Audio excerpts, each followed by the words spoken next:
চিরকাল চাঁদ আমাকে ছলনাময়ী বলেছে, আমাকে কুচক্রী বলেছে, ষড়যন্ত্রী বলেছে। আর আজ সে নিজেই আমার পথ অনুসরণ করতে বাধ্য হয়েছে। দিদি, আজ থেকে তার মুখ বন্ধ হবে। কিন্তু কিন্তু এরকম অন্যায় ভাবে আবার ন্যায় অন্যায় নিয়ে কথা বলছো তুমি দিদি? তুমি কি ভুলে গেছো আমি চিরকাল যে নীতি মেনে এসেছি তা হলো যুদ্ধে অন্যায্য বলে কিচ্ছু হয় না। কিন্তু পদ্মা, আমার কাছে যদি এই নীতি সত্যি হতে পারে তবে চাঁদের কাছে তা হবে না কেন? তবে বেহুলা কি করবে সে? এই ধর্ম সংকটে কোন দিকে যাবে সে পদ্মা? অতিথি নারায়ণকে অভুক্ত রাখবে নাকি তোমার পূজার নিয়ম ভেঙে আজকের দিনেও রান্না করবে সে? আজ যে অনন্তন, উনুন ধরাতে নেই পদ্মা। পরীক্ষা, পরীক্ষা। শুধু চাঁদ নয়, আমিও যে আজ বেহুলার পরীক্ষা নিতে চাই দিদি। আমি দেখতে চাই সে কি করে। তার সিদ্ধান্তের উপর যে নির্ভর করছে আমাদের সকলের ভবিষ্যৎ, আমার, চাঁদের, বেহুলার।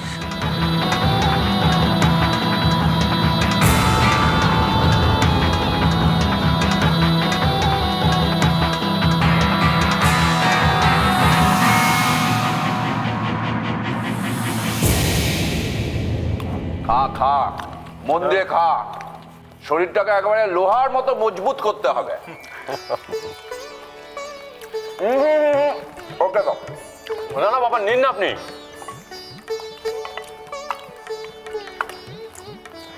ব্যাস ব্যাস ব্যাস, অল্প অল্প অল্প, ঠিক। বাহ,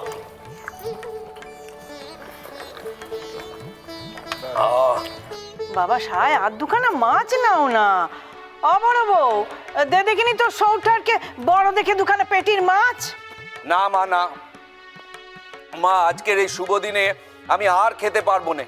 আর যদি খাই তাহলে পেট ফেটে একটা অনর্থ ঘটবে কিন্তু। হ্যাঁ ও মা, এই ভালো মন্দ দিনে কি অকথা কুকথা বলছো বাচ্চা? হ্যাঁ, ওই কটি পান্তা ভাত খেলে কি পেট ভরে? ও বড় খোকা, তুই পায়েসটা নিলি না কেন? না গো না ঠাকমা, খেতে খেতে হাফ পড়ে যাচ্ছে গো ঠাকমা। বলি বলি মাছ ভাজা থাকলে এদিকে দাও তো দোকান। এই এই মেজো খোকাই ঠাকুরদার নাম রাখবে। তিনি নাকি ওই বয়সকালে একেবারে আস্ত পাঁটা খেতেন। সে তো ভালো কথা, কিন্তু আপাতত আমায় মাছের ডিমের টক দাও দেখি 2 হাতা। ও কই বড় বউ, তুই দেখি টক আনতে একেবারে দিন কাবার করে দিলি বাচ্চা।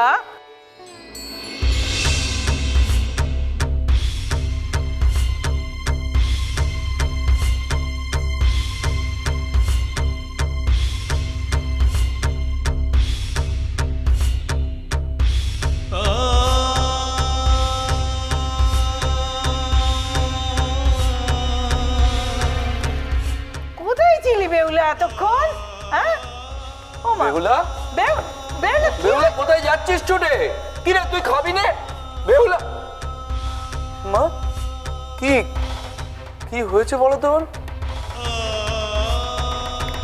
কি রে, বোন অমনি ছুটে গেল? কি হয়েছে কি বেহুলার?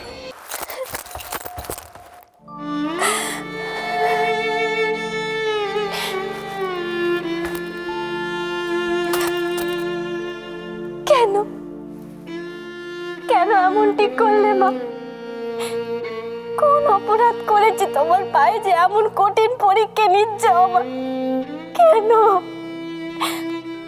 তোমার পুজোয় তো কোনো ত্রুটি রাখিনি আমি, আর আজ তুমি আমায় দিয়ে তোমার পুজোর প্রীতি ভঙ্গ করতে চাও কেন? প্রাণ থাকতে আমি যে অভুক্ত অতিথিকে ফিরে যেতে দিতে পারিনি মা, পারিনি আমি পারিনি। বেহুলা, বেহুলা, বেহুলা, বেহুলা, তুমি তুই ওখান থেকে ওভাবে চলে এলে কেন বেহুলা? কি হয়েছে বলো, এমন করে কাঁদছো কেন? বেহুলা বলো কি হয়েছে, চুপ করে থেকো নে, বলো। কি হয়েছে তোর দিদি ভাই? অমন করছিস কেন? ঠাকমা, আজ কি করে রাঁধবো আমি? কি করে উনুন জ্বালবো? আজকের দিনে তুই রাঁধবি? হ্যাঁ, এ কি সর্বনেশে কথা বলছিস?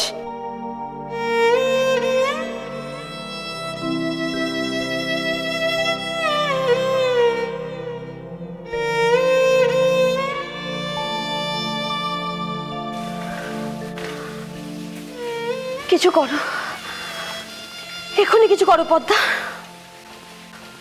আজ বেহুলা তোমার সাহায্য না পেরেছে। না না দিদি, আমি কোনোভাবেই আজকে তাকে সাহায্য করব না। আজ যে বেহুলার পরীক্ষা, আমি কোনোভাবেই তাকে সাহায্য করব না। আজ নিজেই তাকে নিজেকে সাহায্য করতে হবে দিদি। কি করে, কি করে নিজে নিজেকে বেহুলা সাহায্য করবে পদ্মা?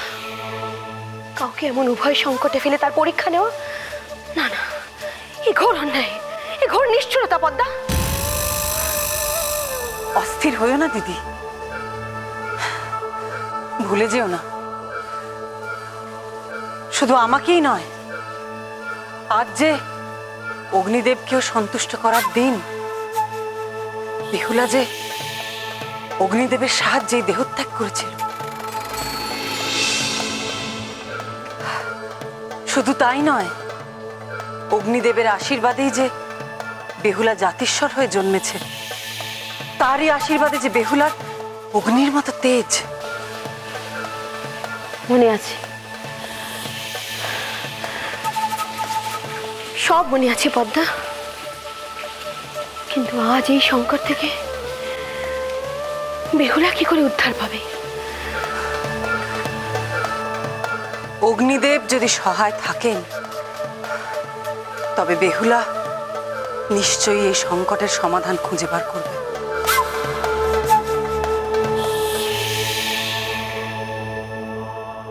যুদ্ধ বেঁধে গেছে। বেহুলার সঙ্গে মনসার যুদ্ধ বাঁধিয়ে দিয়েছি আমি।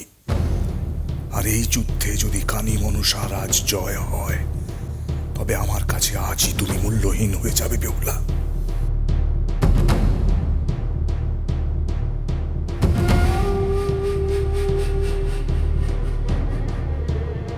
যদি মনসার পুজোর বিধান লঙ্ঘন করে আমার জন্য কলাই রান্না করতে না পারো বেহুলা, তবে চন্দ্রধর বণিকের আর কোনো প্রয়োজন থাকবে না তোমায়।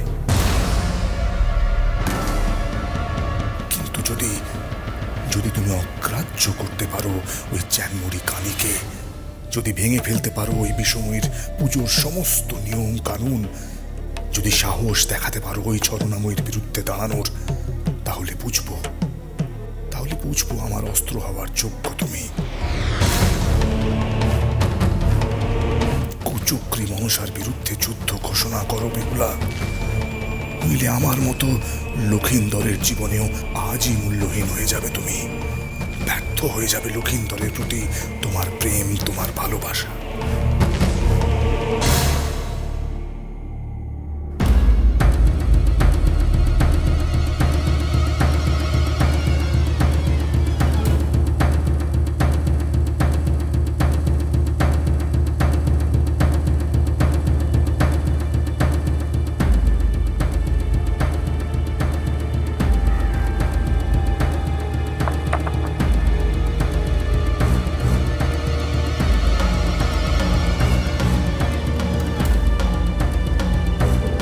দেখো মনসা, দেখো তোমার পুজোর প্রসাদের অভিতপ্য দেখো।